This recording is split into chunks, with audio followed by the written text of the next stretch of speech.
Yo, welcome back and welcome to the week 3 edition of NFL Picks with me, David. I'm going to be doing my best Benoit Blanc impression today because I have lost my voice on Monday at the atrociously performed Raiders game. And as a passionate home fan, I myself was quite upset yelling from the upper deck. Now, last week was quite disappointing, I will say, as we lost our best bets by 1 over, which was given up on a pick six, in my opinion, with quite a bit of time left in the game. However, the trajectory was trending under until that long run back by the Baltimore defense on Joe Flacco's interception. So, we go back to the drawing board. Sorry about that. Not sure where that would have ended up if I would try to keep doing that. So anyway, this week I'm going to try to have a little fun with it, as you can tell, because last week was really disappointing. I actually kind of pouted through most of the second round of games because of our morning loss. So the only game left on the schedule was the Carolina Panthers, and obviously, the Cardinals over the Carolina Panthers, and we hit that, but it didn't matter. So I was pretty butthurt. Then went to the game. That was pretty fun. Chargers still look amazing. I think might be time to start taking them seriously. And then, with regards to sort of that, I'll try not to have too much going on around here normally, but today we got a bunch of visitors in the house, a bunch of pups hanging out in the room. So be prepared for the earthquakes and occasional tremors in the video. So anyways, this week I'm going to have a little more fun with it, and I'm actually just going to run down all the games. I am going to confess that this is my second take on these picks. My first take yesterday, I did not have much of my voice, and it was really just not worth posting. So since I tend to avoid the Thursday night games because they are, as you can tell, Dolphins covering, that probably was not where the money was at last night, so maybe a bit of an upset already. But Bills win. Hopefully if you like the game, you took it in like a pick'em pool or something. But here we go. I'm gonna go ahead and just run down all the games where I see some wins and maybe where I see some players to step out and have a big game. So they start me off with Cincinnati at Minnesota. Two backup quarterbacks facing off.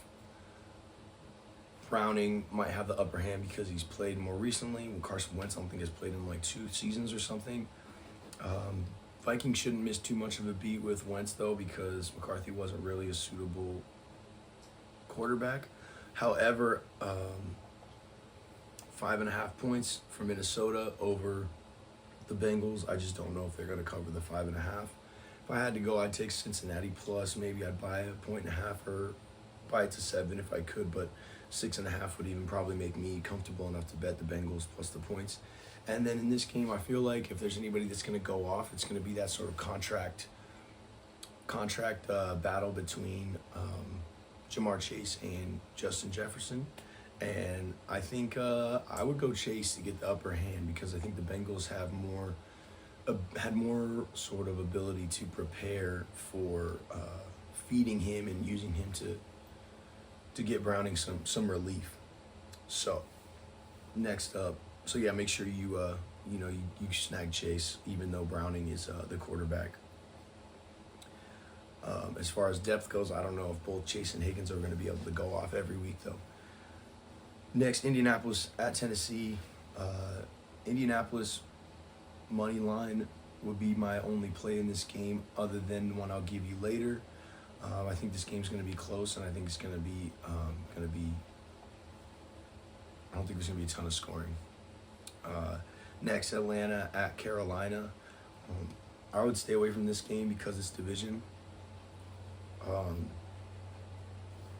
when it comes to betting pretty much any part of this game. I already believe that Carolina can't be counted on to hit an over bet, but that doesn't mean that they won't. So I would stay away from the over/under. The ref doesn't support the over/under doesn't support anything going over, and I can't imagine betting under on Atlanta. So that's just real quick. Atlanta maybe -2.5, maybe get them the field goal win. But I could see Carolina having the same chance to kick that field goal at the end of the game. Again, division matchup, not really gonna. It's gonna matter later on, but it's not gonna show you what each team's true potential is against the rest of the league. Next one, New York. In that game, I would probably. I mean, you can always put Bijan on your squad. He's gonna get a touchdown for sure. For the next game, New York Jets at Tampa Bay Buccaneers. I got Tampa all day. I don't love 6.5. I would prefer for them to get a 6-point win. Could be a lot of field goals when it comes to red zone. I'm not really sure. I'm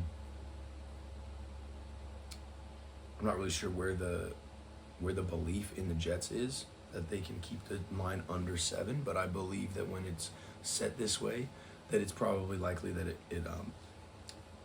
it's probably pretty likely that it will be around 1-score game, which again is a little bit alarming considering how much faith we have in the Bucs and how little faith everyone seems to have now in the Jets. Maybe with Tyrod Taylor, they think they'll be more consistent in scoring. But this game is also an unders game according to the ref matchup. So, yeah, watch out for that. Next one, Green Bay at Cleveland. This is a trap game, in my opinion. I don't want 7.5 points, but I want Green Bay all day. I also, with the ref matchup in this game, it is an unders game as well. And it's also a home game with the ref matchup. The ref is a 60% home win rate, which is not good for the away team, especially since it's a straight up home win rate. However, we're buying on the Packers this year, so I say go for it. All right, next up, Steelers at Patriots. The benefit here, we have an away ref matchup with some pretty staggering numbers, somewhere above 60% away teams. So we're favored there. Overly penalized home teams, sort of, how do they affect the game? And what are their true stats for over-unders for the last 5 years? So that's where I'm getting this information from. Did I give anybody? So, yeah. Oh, and then I've been all over Ibuke this year. So 2 weeks in a row, I've had people ask me, who do you like for fantasy? And I'm sorry, maybe it's lazy, but week 1 I said, let's see what this Ibuke kid can do. He had 2 touchdowns. Boom. Week 2, I said, hey, you know what? It'd be too predictable for them to feed him again. Let's take him. Let's fade the public and let's take him. Another touchdown. So he's on fire. I love his energy. I love that nobody seems to be able to key just him because they've got Mike Evans, and then obviously can't wait till Godwin gets back. So I'd keep pressing Ibuke. The rookies is a sensation. Next up, like I mentioned, was Pittsburgh at New England. You'll see later that, maybe we like Pittsburgh a little better than their record should allow us. I mean, I've already got them long term. I'm not really one to double down, but rather than bother, rather than always hedging my happiness, even if I see a play, I do like the Steelers in this game. I wouldn't bother with the spread. I would just take the money line. It's very low points. Next up, we got Houston going to Jacksonville. Division matchup. Love the idea of this game being another low-scoring game for Houston. That's against the trend of the Jags, but man, if the Jags would have got that win against Cincinnati and held stopped Browning from driving, I would probably in this game believe that that they were the better team. But with the way things are right now, I say Houston probably just a little more quality. They're going to play D. They're going to keep them under 21 points, under 25 points. And yeah, it's just up to the Houston offense. Are they going to be able to score? They haven't been able to get it in sync just yet, but I think they will. 21-17 Houston, something like that. They got Houston as the dogs in this one, so yeah, I guess that's a little shocker.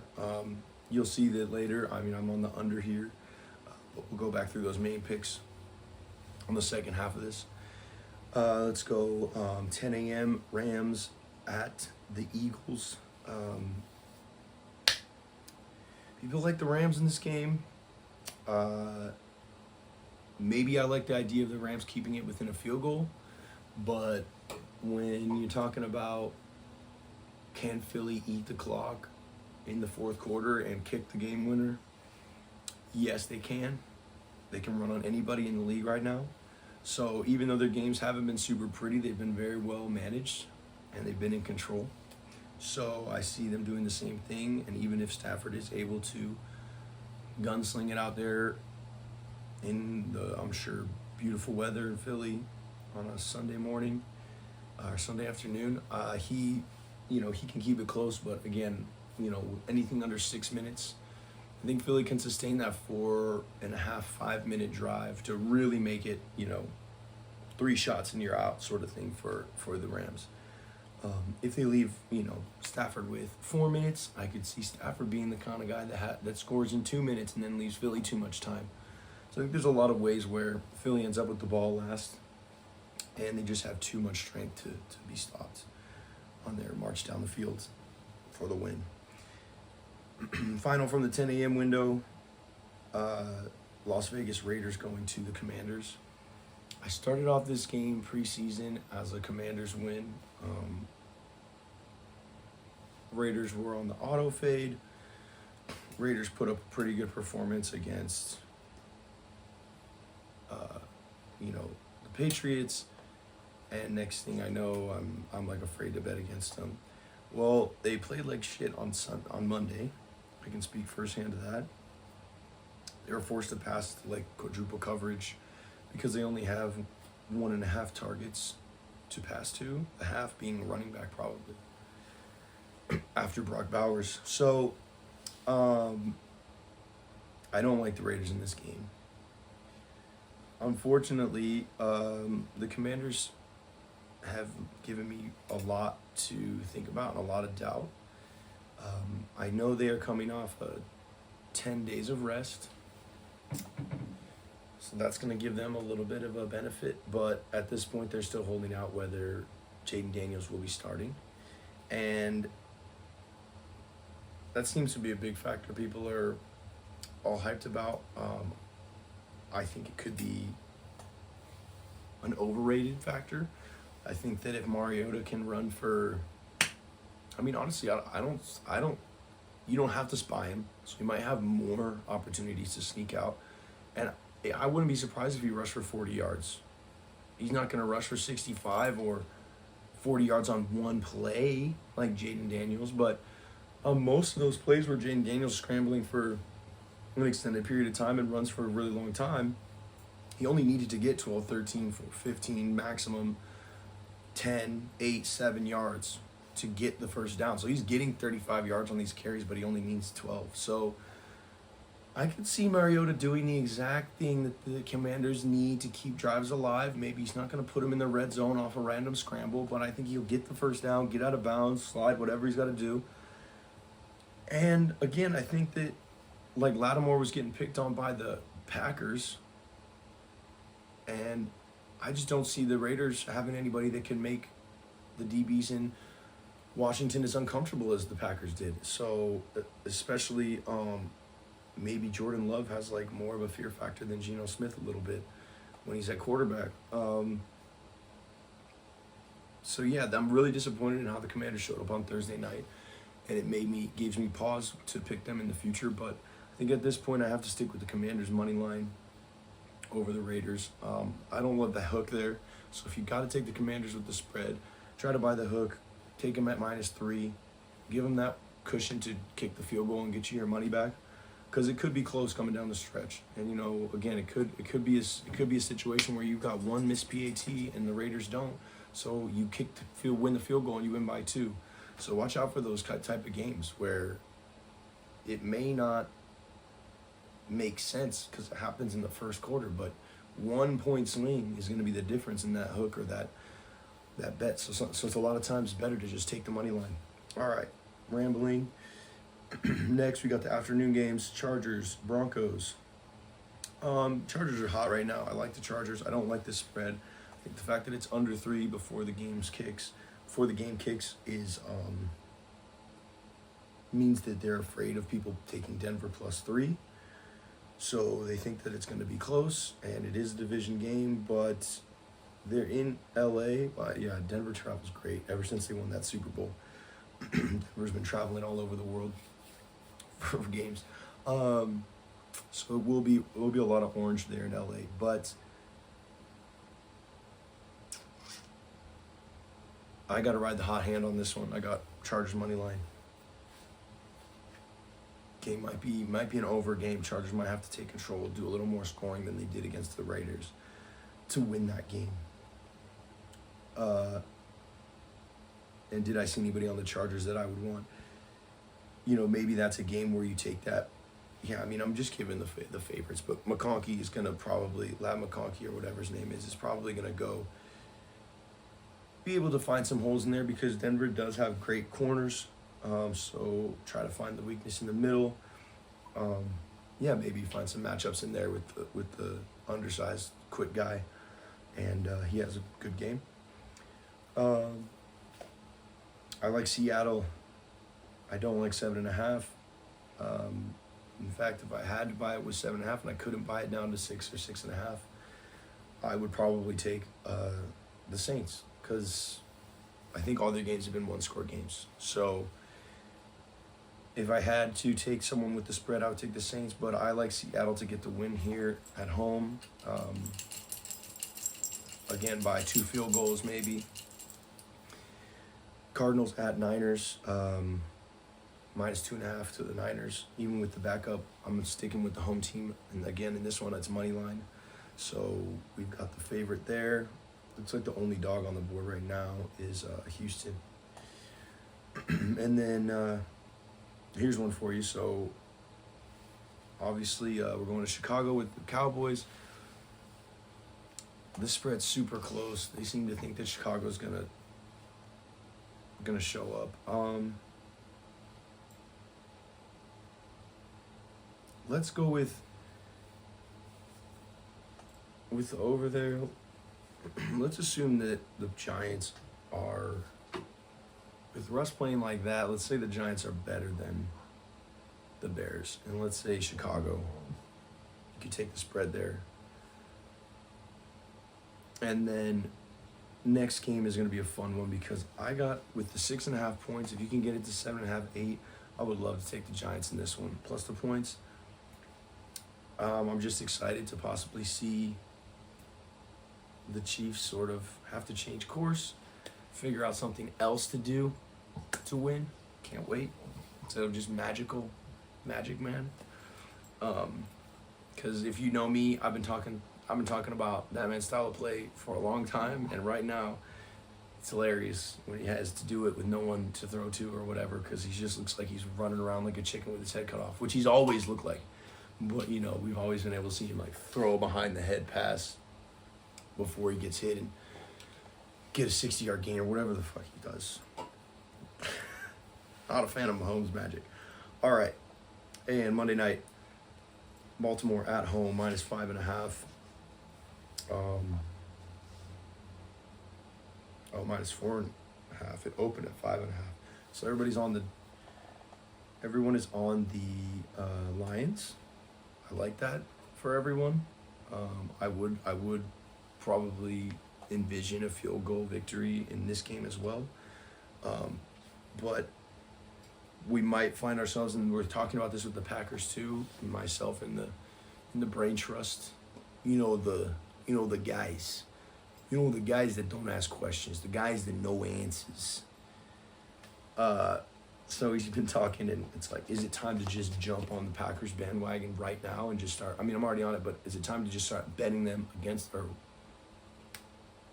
spread every week, and just ready to take that 8-2 record at the end of the next 10-game run, or by the end of the season?